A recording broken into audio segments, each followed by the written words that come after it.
شادی سے چند مہینے پہلے لڑکا منگیتر کے ہاتھوں گرفتاری کی وجہ کیا بنی؟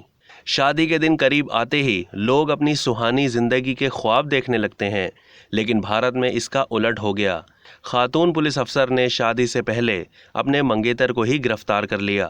یہ واقعہ بھارت کی مشرقی ریاست آسام میں پیش آیا، جہاں لڑکے کو فراڈ کے الزام میں گرفتار کیا گیا۔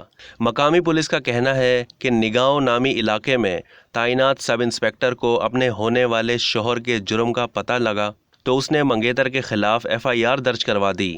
بات یہیں ختم نہیں ہوئی، بلکہ اس خاتون پولیس افسر نے اپنے ہونے والے ہمسفر کو گرفتار بھی کر لیا۔ پولیس حکام کا کہنا تھا کہ ملزم نے oil and natural gas corporation کا نمائندہ بن کر لوگوں کو لاکھوں روپے کا چونا لگا دیا۔ جب اس کی تفتیش کی گئی تو پولیس نے کمپنی کی 11 جعلی مہریں بھی برآمد کر لیں، جبکہ جعلی دستاویزات بھی ملیں جن میں شناختی کارڈز وغیرہ بھی شامل تھے۔ خاتون پولیس افسر نے میڈیا کو بتایا کہ ان کی ملزم کے ساتھ رواں برس نومبر میں شادی ہونے والی تھی۔ اب تک کے لیے اتنا ہی۔ مزید معلومات کے لیے ڈیلی جنگ کے YouTube چینل کو سبسکرائب کرنا نہ بھولیے اور فیس بک کے پیج کو بھی لائک کرنا نہ بھولیے۔